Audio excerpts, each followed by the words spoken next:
Hello, I'm Alvin Daniel. I'm product lead for Project Leonardo here at PlayStation, and I am an Asian American male, middle-aged. I have black hair, although these days it's turning salt and peppery. I'm clean-shaven and I'm wearing glasses.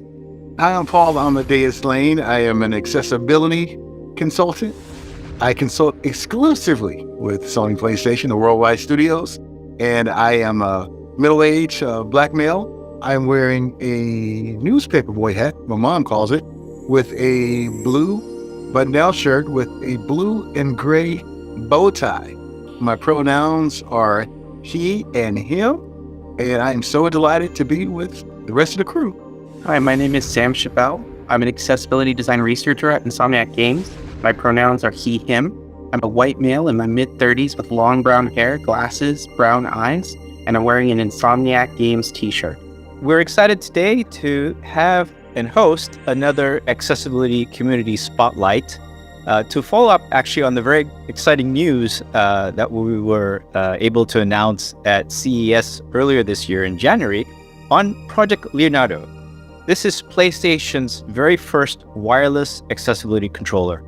And I'm joined here today with two very dear friends, Paul and Sam, to speak more about this project. Paul, could you tell us a little bit about how you got into video games and how did you become a video gaming accessibility expert? Well, Alvin, you want my origin story, so I'll go ahead and give you my origin story. Well, I've always been an avid gamer. I love video games. Video games have always been my passion. And 2 decades before my accident, I lived and breathed and just walked and talked video games.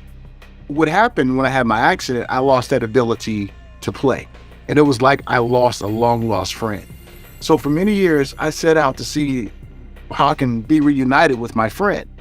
So I found out that I was able to manipulate like the game controller to be able to, play video games again. And then I started thinking, how many others out there have the frustrations that I have due to a disability and not able to game like I was? Sam, same question to you. Could you tell us a little bit about how you got started in video games and a bit about your journey to become an accessible gaming expert? I was born with cerebral palsy, which affects my left side. So I primarily just use my right hand for everything. I saw doctors about it when I was very young, and doctors suggested to my parents that I use video games as a form of physical therapy. To incorporate my left hand into gaming, use it on a joystick controller, things of that nature. So the following Christmas, my parents surprised me with a game console, and it's just been nonstop ever since. I've been playing games and kind of overcoming those barriers where I could, and just thinking of like those little ways in which it could be slightly better if this or that were tweaked. So that passion was instilled in me early, and never in my wildest dreams did I think that I'd actually, get into this field professionally. So it's just been a dream come true. Alvin, can we get the origin story of Project Leonardo? How did it come about? And how did you come up with the name Project Leonardo? It is not named after a certain mutant ninja turtle. The truth is, I was actually reading a biography of Leonardo da Vinci by Walter Isaacson when this project first came about.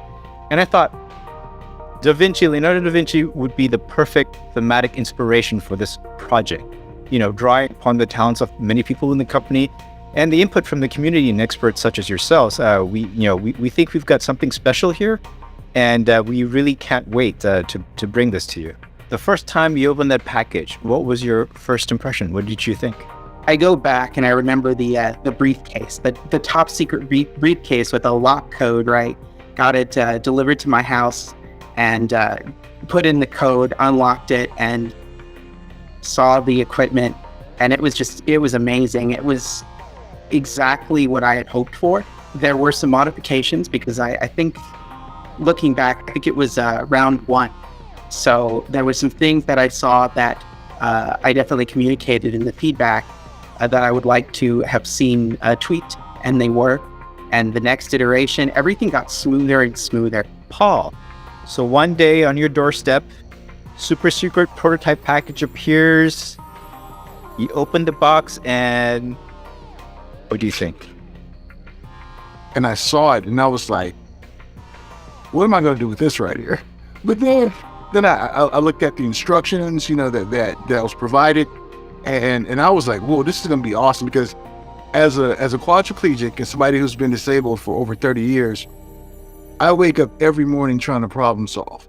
So when I saw that briefcase with the controller in there, I was like, I'm looking forward to solving these problems right here when it comes to accessibility in gaming, and then just providing feedback when I saw it and saw the different iterations. I was like, wow, this is really, really awesome. We found that yourself and other test players were doing things we did not anticipate, did not expect.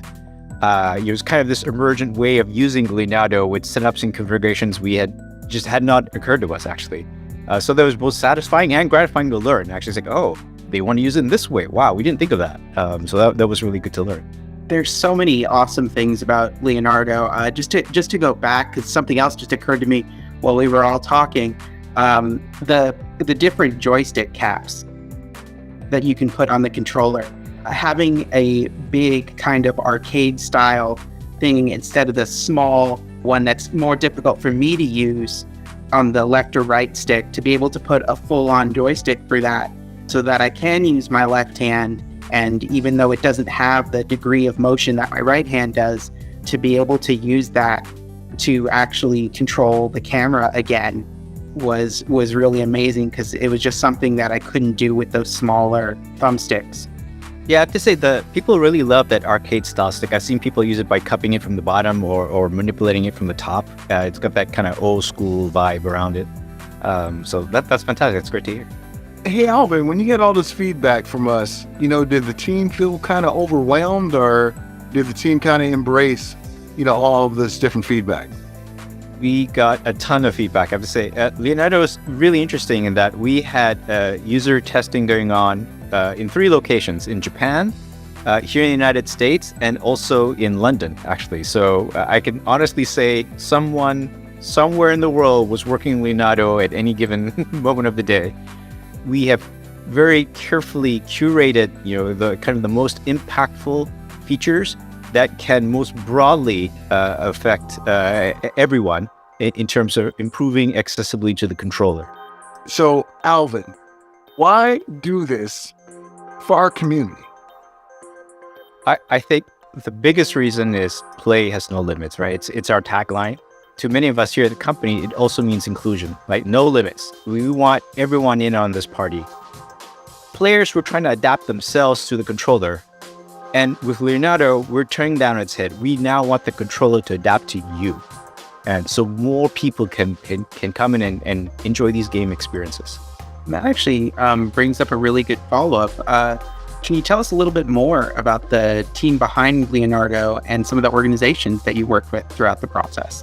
The team here at PlayStation is truly multidisciplinary.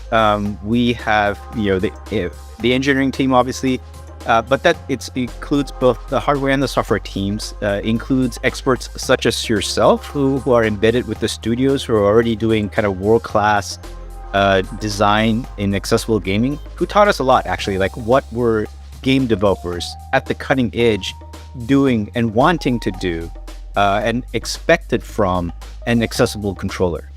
So that was very valuable to learn.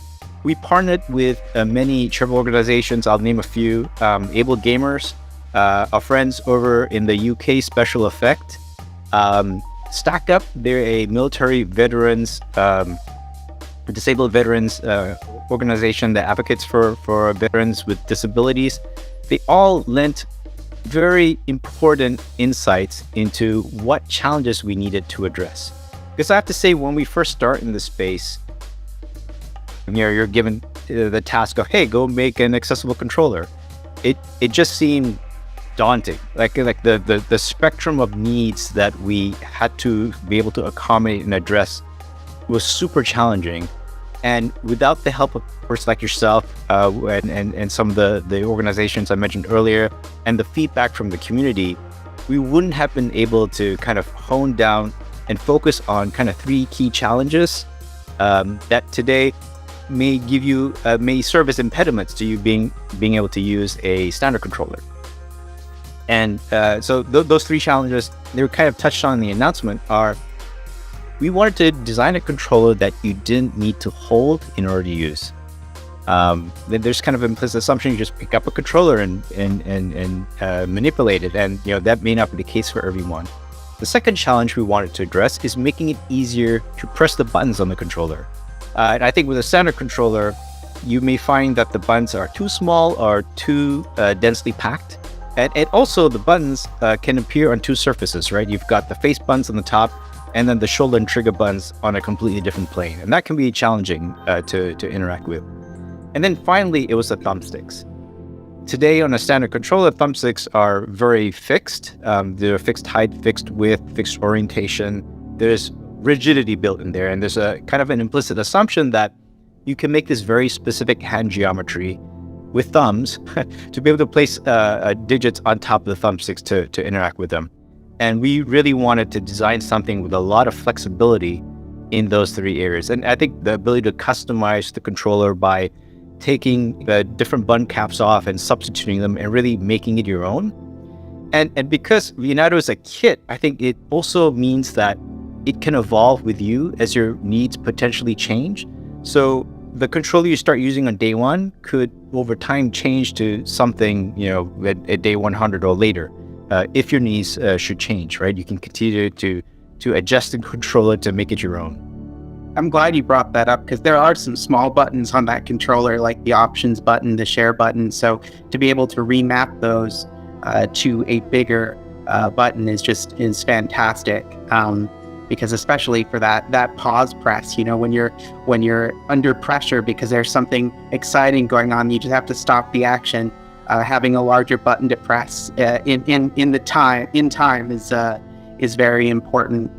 It's nice to have a controller that will meet those needs as you get a little older, because you may not be as fast, you may not be as quick when it comes to pushing buttons, but to have this evolve with you. I'm so glad you shared that, because I saw myself with the different iterations, evolving over time, over the way I would game. So that was a really awesome thing. And Sam, when you first saw what it was going to do for you, with gaming and making it more accessible for you, you being in the industry, what did that mean for you that now this is going to be a reality? To be able to use both hands in gaming again, both as someone who just plays games and a game designer, it kind of hit me twofold, and it was just wonderful. To take some of those games that are harder and really require, you to have full movement on both sticks and things like that, and to be able to say well, I've been able to kind of get by using the movement stick and then quickly shifting to the camera stick and back and forth. But sometimes that works, but for those more challenging games, sometimes it doesn't. So to be able to say, hey, I've got this, I can just put my left hand on my joystick on my Leonardo to control the camera while my other hand is able to use the other stick. It's awesome. I'm looking forward to going back and playing games that I had previously been stuck in. Just that's going to be great to get those the trophies and things. Those blockers will be removed and no longer blockers, and I can point to the trophy and say hey, I got it finally. And some of these games I had been stopped on for years. When you look at Project Leonardo and some of the great work that's being done at Insomniac Studios with the features being put in, how do you feel about this collaboration and just this mesh of wonderful ideas? I feel like it's true harmony when you look at it, because there's a lot of complementary features between Leonardo and a lot of the software for motor accessibility players and features to kind of cover each other and help each other and just expand that customizability and those options. Hey, Alvin, I think Sam is happy that all these things are in there, so I won't be bugging him via text message. Hey, Sam, I'm stuck. Can you help me out? So Sam appreciates that, Alvin. So, Paul, you've been going to CSUN for many years. For those who don't know, could you tell us a little bit about the event and why do you go there? To me, CSUN is like the Super Bowl for accessibility out there, because there's so many organizations out there. Being able to be amongst ones helps you to understand what they go through as well. And then what that does, that helps us to have this coalition that we can work together so that we don't leave any of our disability brothers and sisters behind. So, Paul, what is your favorite memory as a gaming accessibility consultant? Well, Sam, I thought about this question, and I'm about to get emotional when I share this. And I'm not being a drama king, I promise I'm not. This is real raw emotion right here. My most memorable moment was being asked to be a part of something big. I would talk to different game developers out there with different studios, different companies out there saying, hey, I got some ideas. If you ever need some help as a consultant, let me know. And no one gave me that shot until Sam Thompson called me one day and said, Paul, we want to bring you in on a project. If it wasn't for Sam taking a shot on me, I never would be a part of Project Leonardo. I held it together, Sam. I didn't have any cheers, but it was really emotional, thinking about something like that. Shout outs to Sam Thompson, because he also gave me my start. He believes in this, and so do so many people at PlayStation. It's truly inspiring to see and experience how many people really, really want to make gaming better for everybody. So to wrap things up, I wanted to give a shout out to the community. Thank you so much for your support. Thank you so much for your feedback. Project Leonardo wouldn't be what it is today without your feedback, without the input from experts such as Paul and Sam. So thank you very much for helping us bring this project to life. The team will be at CSUN. We're excited that this year PlayStation will be part of the Sony booth at CSUN. The project is still in development. We'll be able to show hardware, but we are working hard to get it into your hands as soon as possible. There's a lot more to talk about Leonardo. What we've shown so far has focused primarily on the hardware, but there's a whole other aspect, the software support that we're building into Leonardo. But there's going to be a lot of additional flexibility and capabilities that no other PlayStation controller has ever had before that we're going to be excited to share. So see you soon. Thanks. PlayStation